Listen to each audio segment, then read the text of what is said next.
네, 사사기 첫 장을 열면은 사사기와 여호수아서가 연장성산에 이어 있음을 여호수아서의 연장성산에 있음을 보게 됩니다. 1장에서는 이스라엘 지파들 중에서 9지파의 성공을 보여주고 특히 유다 지파에 많은 초점이 맞춰져 있습니다. 1장 2절에서 보듯이 가나안 정복의 첫 번째 주자가 유다가 되어야 된다고 하나님께서는 말씀하십니다. 그런데 이런 기대와 달리 1장 3절을 보면 유다는 그 즉시 실패합니다. 3절 말씀 잠깐 보면요, 유다가 시몬에게 함께 싸우자라고 이야기를 합니다. 이것을 군사적으로 협공이라고 합니다. 더 확실한 성공을 하기 위해서 상식적인 행동 같지만 영적으로는 실패였습니다. 왜 그렇습니까? 하나님께서는 유다가 올라갈지니라 라고 말씀하셨는데 유다는 좀 더 수월하게 하기 위해서 명령에 따라 가긴 하지만 좀 더 안전한 방법으로 선택을 하더라는 것입니다. 이런 걸 우리는 절반짜리 순종이라고 합니다. 그리고 절반짜리 제자도라고 합니다. 그럼에도 불구하고 하나님께서는 갈렙이 이끄는 유다 지파에게 연이은 승리를 허락하시고 갈렙 가문이 얼마나 신실하고 용감한 가문인지를 우리에게 보여주십니다. 만약에 1장이 18절에서 끝났더라면 사사기 전체가 상당히 좋은 분위기 속에서 흘러갔을 수 있을지도 모르겠습니다. 그런데 19절이 이런 좋은 분위기를 완전히 뒤집어 버립니다. 우리 19절 말씀 함께 읽어보도록 하겠습니다. 여호와께서 유다와 함께 계심으로 그가 산지 주민을 내쫓았으나 골짜기 주민들은 철병거가 있으므로 그들을 쫓아내지 못하였으며, 여호와께서 유다와 함께 계셨지만 그들은 골짜기 주민들에 있는 철병거 때문에 아무것도 할 수 없었다는 것입니다. 이유가 무엇이었습니까? 유다는 하나님의 명령을 따르는 듯 했지만 하나님을 신뢰하지 않았습니다. 하나님의 일은 하는 듯 하지만 하나님을 의지하지 않았다는 것입니다. 참 아이러니합니다. 하나님으로 하나님의 이름으로 움직여진 곳에 하나님이 계시지 않더라는 것이죠. 우리는 어떠합니까? 하나님의 방법을 온전히 신뢰하고 하나님을 온전히 의지하며 살아가고 있으십니까? 하나님 없이 하나님을 예배하고 있지는 않습니까? 그렇게 하나님의 도움을 구하고 하나님의 전능하심을 우리 삶에 나타나기를 간구하고 기도하지만 막상 우리가 순종해야 할 때 내 생각과 내 상식의 문제로 스스로 해결하고자 할 때가 너무나 많이 발생한다는 것이죠. 그러나 성경 어디를 보더라도 우리 인간의 저항 때문에 하나님의 능력이 미치지 못한 적이 없습니다. 인간의 연약함이 하나님의 하신 일을 어떤 경우에도 방해할 수 없다는 것입니다. 다만 우리가 의도적이든 부지불식간에 범하는 작은 불신앙이나 작은 불순종이 우리의 발을 스스로 묶어버리게 된다는 것입니다. 유다 지파는 하나님이 함께 계심에도 불구하고 철병거 앞에서 멈춰 섰습니다. 어쩌면 이런 생각이었을 것입니다. 산지 주민 정도 내쫓았으면 됐지, 굳이 골짜기 주민까지 내쫓을 필요가 있을까? 굳이 위험스럽게 목숨을 내놓으면서까지 철병거를 상대할 필요가 있었을까? 이런 식으로 하나님께서 주신 소명에 훨씬 더 못 미치는 작은 성취에 만족한다는 것입니다. 하나님의 그 기대에, 하나님께 우리에게 원하는 그 명령에 전혀 못 미치는 적당한 성취로 만족하며 살 때가 너무나 많다는 것입니다. 유다가 멈춰선 이유가 무엇입니까? 늘 상식이 문제입니다. 늘 내 생각이 문제입니다. 우리가 하나님의 축복을 누리지 못하는 이유, 하나님을 전심으로 예배하지 못한 이유가 무엇이겠습니까? 우리에게 힘이 없어서가 아니라 하나님의 힘을 믿는 그 믿음이 우리에게 부족하다는 것입니다. 하나님을 믿어도 그 믿는 기준이 나에게 있는 것이죠. 이 정도 하면 하나님을 잘 믿는 것이겠지, 이쯤 하면 신앙생활 잘 하는 거겠지, 이 정도 하면 됐지 뭐. 하나님과의 그 동행의 근거를 우리의 상식, 우리의 계산에 두면 우리도 유다처럼 행하고 유다처럼 결정할 수 있다는 사실입니다. 이런 걸 절반의 제자도라고 이야기를 합니다. 우리는 절반의 순종에 만족하지만 성경은 절반의 순종은 그것도 좋다, 그만하면 훌륭하다, 이것이 아니라 완전한 상실로 이어준다는 것을 성경 여기저기서 증언하고 있습니다. 오직 완전한 순종만 있을 뿐이지 절반은 없다는 것입니다. 성도 여러분, 우리 모두가 승리를 원하지 않으십니까? 풍성한 은혜와 축복을 원하지 않으십니까? 그렇다면 그 승리와 그 축복을 담을 그릇을 만들어야 되지 않겠습니까? 그 그릇이 바로 온전한 순종이라는 것입니다. 오늘 출애굽기와 신명기를 읽어보십시오. 너희가 내 말에 순종하면, 너희가 내 언약을 지켜 행하면 너희는 내 백성이 되고 거룩한 나라가 되고 복의 복을 받을 것이라고 성경은 곳곳에 기록하고 있습니다. 하지만 그 그릇에 순종이 아닌 작은 타협을 올려놓을 때 그 그릇은 금이 가게 되고 결국 큰 좌절을 겪게 된다는 것입니다. 말씀이 아닌 내 생각이 지배하고 믿음이 아닌 상식이 통하는 순간 그렇게 세상 생각과 상식으로 타협한 그 모든 것들이 옆구리를 찌르는 가시가 되어서 우리를 괴롭힌다는 사실을 성경은 증언하고 있습니다. 21절부터는 유다지파에서 시작된 그 반쪽짜리 순종, 하나님의 약속을 절반만 믿는 그 전염병이 이스라엘 전체에 무섭게 퍼지는 모습을 우리는 오늘 읽게 되었습니다. 먼저 21절 말씀이죠. 베냐민 자손은 여부수 족속을 쫓아내지 못하였더라. 그리고 22절, 26절에서는 요셉 가문은 하나님의 약속을 신뢰하는 대신에 한 가나안 사람과 언약을 맺는 모습을 보게 됩니다. 하나님과 맺어야 될 그 언약을 이방 사람들과 맺고 있는 겁니다. 하나님의 명령으로 하나님이 주시겠다는 그 땅을 정복하러 가면서 그곳 주민을 첩자 삼아서 이길 방도를 찾으려 하고 있다는 것이죠. 말로는 하나님의 음성 따라간다, 선교 간다, 교회 세운다면서 돈 대줄 사람, 도와줄 사람, 넉넉하게 헤어질 사람 찾아다니는 오늘날의 모습과 같다고 할 수 있습니다. 그리고 27절, 28절에서는 므낫세 지파가 가나안 주민들이 강해 보이니까 그저 정복을 포기하고 맙니다. 그리고 29절 이하에서는 에브라임 지파는 가나안 주민이 그들 중에 거주하는 것을 오히려 허락을 하고 스볼론 지파는 내쫓기보다 그들을 노역시키기로 결정을 합니다. 아셀 지파는 더 심각합니다. 다른 지파들처럼 가나안 족속이 그들 중에 거주하도록 허락하는 것이 아니라 32절 말씀이죠. 정반대입니다. 그들이 가나안 족속 가운데 살기로 허락을 받고 있더라는 것이죠. 납달리 지파도 이와 같습니다. 마지막으로 단지파는 34절 말씀입니다. 33절 같이 보겠습니다. 아모리 족속이 단 자손을 산지로 몰아넣고 골짜기에 내려오기를 용납하지 아니하더라. 그리고 이어서 35절 말씀 보니까 아모리 족속이 그곳에 거주하기로 결심을 합니다. 근데 성경 어디에도 아모리가 이스라엘보다 군사력이 더 강했다는 말은 기록되어 있지 않습니다. 오히려 아모리의 결심, 아모리 족속의 그 끈기와 의지가 이스라엘보다 훨씬 더 우월했다고 성경은 기록하고 있습니다. 성경은 참 정직하게 기록을 합니다. 하나님의 백성이 하나님을 모르는 사람들보다 덜 용감했다고 이야기를 합니다.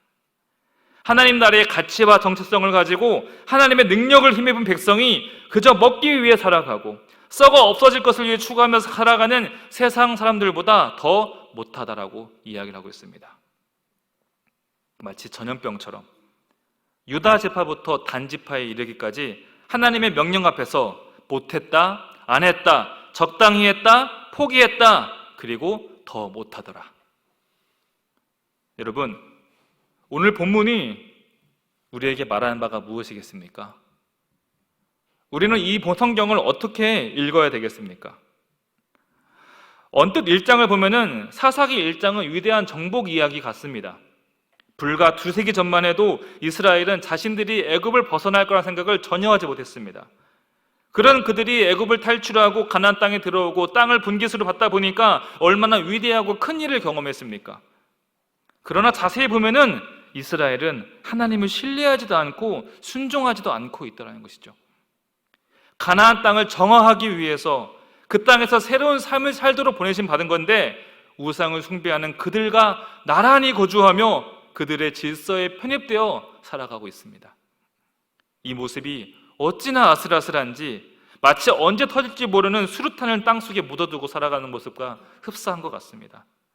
이 영적인 수류탄들이 방금 읽은 것처럼 1장에 숨겨져 있다가 2장부터 줄줄이 21장까지 줄줄이 터지게 됩니다. 정말 처참하고 아찔하기까지 합니다.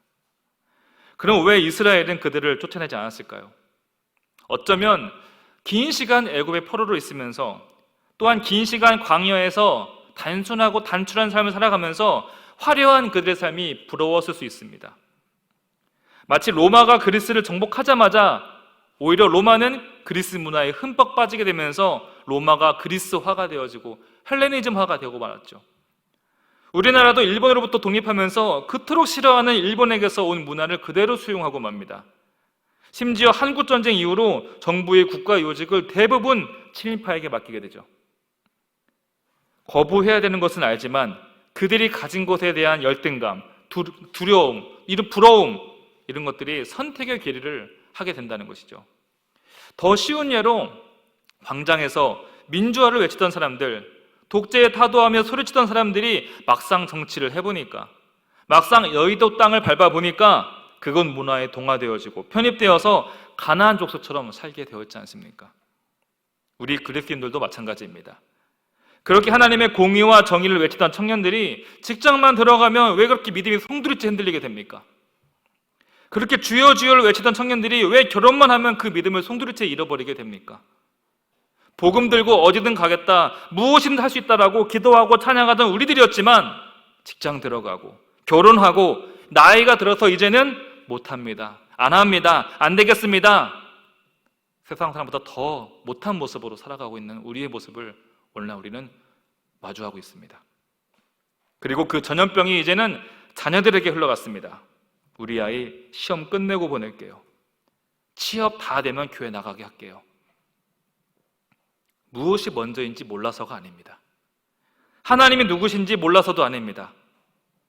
분명히 알지만 과거 이스라엘처럼 세상 문화를 동경하고 동화되면서 급속하게 세상 방식에 편승하면서 살아가는 것이 익숙해져 버린 것입니다.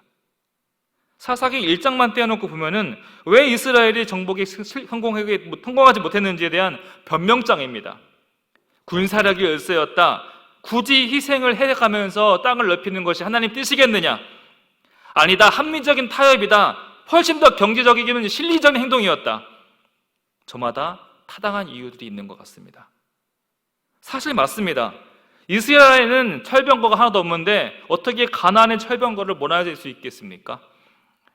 남겨두면 노역을 시킬 수 있는데 못하러 내줬습니까? 그들에게 배울 것도 많은데 굳이 쫓아낼 이유가 무엇이겠습니까? 이런 입장에서 사사기 1장은 마치 기자회견하는 것과 같습니다. 그들은 왜 자신들이 정복을 성공하지 못했는지 둘러대는 모습을 우리는 한 장 한 장 읽어보게 되었습니다. 그리고 우리도 이런 변명을 듣다 보면 한편 이해도 되고 또한 슬그머니 동의할 수도 있죠. 왜 그렇습니까? 우리 삶도 그렇거든요. 그것이 이러므로 더 나은 선택이었다라고 함께 동의하고 함께 공감도 되어달라는 것입니다. 그리고 이 본문 뒤에 숨어서 이스라엘도 그랬지 하면서 핑계거리를 찾고 있는 우리의 모습을 금방 발견하게 된다는 것이죠. 하지만 솔직해져야 됩니다. 이스라엘이 그들을 쫓아내지 않은 것은 그들이 단순히 힘이 부족해서가 아니었습니다. 가나안 주민들이 가진 선진 정착 문화, 선진 농경 문화, 선정적인 성문화, 그리고 노동력이라는 눈앞의 이익을 놓치고 싶지 않았다는 것이 그들의 진짜 모습이었습니다. 이것도 포기하지 못하고 저것도 버리지 못하는 어정쩡한 반쪽짜리 제자도의 모습이었습니다. 이렇듯 철병거의 존재, 전략적 합리성, 경제적 효율성이라는 다양한 이유 등으로 이스라엘은 자신들이 생각하는 가장 나은 방법을 선택했지만 하나님의 평가는 어떠했겠습니까? 오늘 읽지 않았지만 우리 2장 2절 말씀 함께 읽어보도록 하겠습니다. 너희는 이 땅의 주민들과 언약을 맺지 말며 그들의 제잔들을 헐라하였거늘 너희가 내 목소리를 듣지 아니하였으니 어찌하려 그리하였느냐. 애초에 가나안 땅에 온 목적은 이스라엘의 번영이 아니었습니다. 가나안의 악한 문화와 종교를 몰아내고 거룩한 땅을 만들라는 사명을 안고 온 것이었습니다. 그런데 이스라엘은 그 문화를 이용하고 그 문화의 수혜자가 되려 하였습니다. 애초부터 이기고 극복할 마음이 애초부터 없었다는 것입니다. 요한일서 5장 4절 말씀이죠. 세상을 이기는 승리는 이것이니 우리의 믿음이라. 성경은 세상을 이길 힘이 하나님을 향한 우리의 믿음이 있다라고 증언을 합니다. 그렇다면 이렇게 유혹과 위험이 버젓이 있는 상황에서 이스라엘에게 필요한 것이 무엇이겠습니까? 오늘날 이 시대를 살아가는 우리에게 필요한 것이 무엇이겠습니까? 우리에게 진실로 필요한 것은 하나님을 향한 강한 확신입니다. 그런데 그 확신, 그 믿음은 세상을 추종하는 상태로, 세상에 편승하는 상태로는 절대 불가능하다는 것입니다. 거꾸로 오히려 세상을 강하게 확신하고 있으면서 하나님의 능력, 하나님의 부흥을 기대하는 것은 마치 너무나 불가능한 일이라는 것입니다. 우리가 단지파처럼 아무리 족속보다 더 못 미친다면, 우리의 언어와 행실이, 우리의 열정과 의지가 하나님을 모르는 세상 사람보다 못하다면, 세상 사람보다 믿음이 없고 그들보다 꿈도 소망도 없다면 우리가 우리 자신에게 무엇을 발견할 수 있겠습니까? 다른 사람을 용서하지 못하면서, 또한 불의와 타협하면서 습관적인 죄를 계속 저지르고 있으면서 어쩔 수 없었다는 말을 우리는 쉽게 내뱉곤 합니다. 그렇지 않죠. 사실 우리는 애초부터 순종하기를 원하지 않았다는 것이죠. 때로는 그 고통스러운 과정을 감당하기 싫어서, 때로는 달콤한 유혹을 놓치기 싫어서 잘못된 선택을 합리화시키고자 합니다. 우리는 우리 자신이 연약한 존재라는 사실을 잊어서는 안 됩니다. 우리의 열정, 우리의 결심을 결코 신뢰해서는 안 됩니다. 그럴 때마다 어쩔 수 없는 변명들이, 어쩔 수 없는 철병거들이 언제나 우리 앞에 서 있음을 우리는 기억해야 됩니다. 오늘 말씀을 마무리하고자 합니다. 오늘날 우리의 기도는 어떠합니까? 우리는 이 땅의 수많은 유혹에 저항하며 기도하고 살아가고 있습니까? 하나님이 애초에 우리에게 처음에 주셨던 그 마음으로 진실로 세상을 복음시키고 변화시키는, 세상을 거룩히 하는 그 사명감으로 여전히 살아가고 있습니까? 아니면 세례받은 사람답게 그리스도와 한 몸을 이루면서 구별된 모습으로 살아가고 있으십니까? 다른 건 다 관둬서라도 자기 십자가는 잘 지고 가고 있습니까? 아무리 미화해도 불순종은 그저 불순종입니다. 어떠한 경우에도 불순종이 정당화될 수는 없습니다. 사랑하는 성도 여러분, 내 눈보다 하나님의 눈을 신뢰하시길 바랍니다. 내 판단보다 하나님의 판단을 우리는 신뢰해야 됩니다. 그리고 내 목적보다 하나님의 목적을 우선시하시길 바랍니다. 그때 우리는 순종으로 이루어진 하나님 나라를 경험할 수 있을 것이며, 하나님께서 우리에게 애초부터 주시고자 했던 그 놀라운 위대한 일을 풍성히 누릴 수 있게 되실 겁니다. 이제 함께 기도하실 때 오늘 말씀을 통해서 먼저 우리 자신을 돌아봤으면 좋겠습니다. 우리는 오늘날 순종하고 있습니까? 순종하지 못하는 다양한 이유들을 나열하고 있으면서 하나님 나라와 뜻을 구하지 못하는 이유들을 다양하게 나열하고 있으면서 살아가고 있지는 않습니까? 이 시간 기도할 때 이제껏 핑계대며 뒤로 미루고 때론 모른 채 하고 얼렁뚱땅 넘어가려 했던 그런 모든 마음과 행동을 용서해 주시고 진실하고 신실하게 주님을 따르는 사람이 되게 달라고 함께 기도하며 나가도록 하겠습니다. 하나님 아버지, 우리를 용서하여 주시옵시고 우리의 연약함 가운데 있는 우리를 불쌍히 여겨 주시옵소서. 아버지, 우리가 순종하지 못했습니다. 여러 가지 핑계들을 대면서 여러 가지 이유를 대면서 주님 앞에 온전히 서지 못할 때가 많이 있습니다. 아버지, 하나님 향한 그 기도를 외칩니다. 이슬로는 주여 주를 외치며 이슬로는 하나님을 외치고 있지만 늘 순종하지 못한 이유가, 늘 따르지 못한 이유가 우리 가운데 있을 때가 너무도 많이 있습니다. 알고 있었지만 핑계대고, 알고 있었지만 뒤를 미룬 채 모른 채 하고 순종하지 못했던 얼렁뚱땅 넘어가렸던 그런 우리의 모습들을 용서하여 주시옵시고 우리의 모든 마음과 행동을 붙잡아 주시옵소서. 진실하고 신실한 모습으로 주님을 따르는 인생 되게 하여 주시옵시고 어리석은 모습을 벗어버리고 온전한 마음으로 따라가는 인생 되게 주시옵소서. 이제까지 못한다, 안 한다, 할 수 없다 여겼던 그 모든 일들이 사실 주님께서 주님과 아니었음을 고백합니다. 아버지, 주님 말씀 앞에서 할 수 있다라고 고백할 수 있는 믿음이 있게 하여 주시옵시고 세상을 향한 승리의 믿음으로 살아갈 수 있도록 인도하여 주시옵소서. 아버지, 하나님 가운데 머물게 하여 주시옵소서.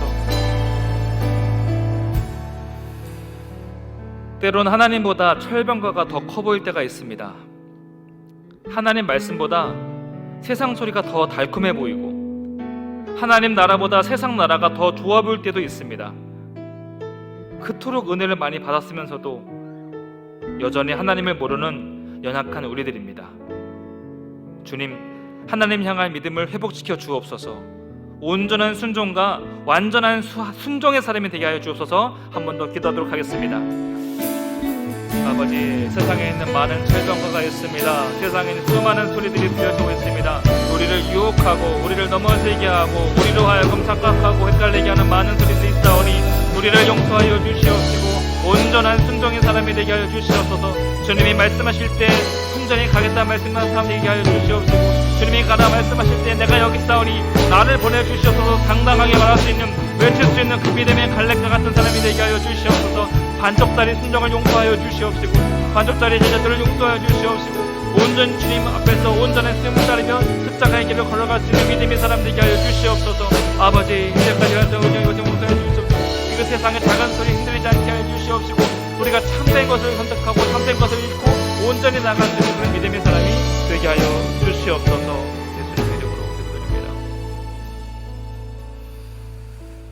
아버지 하나님, 온전히 순종하지 못하는 저희들을 용서하여 주옵소서. 이런 이유로, 저런 핑계로 불순종을 정당화시키는 저희를 용서하여 주시고 하나님 마음의 합한 자로 다시 한번 거듭나게 하여 주옵소서. 예수 그리스도 이름으로 기도드립니다. 아멘.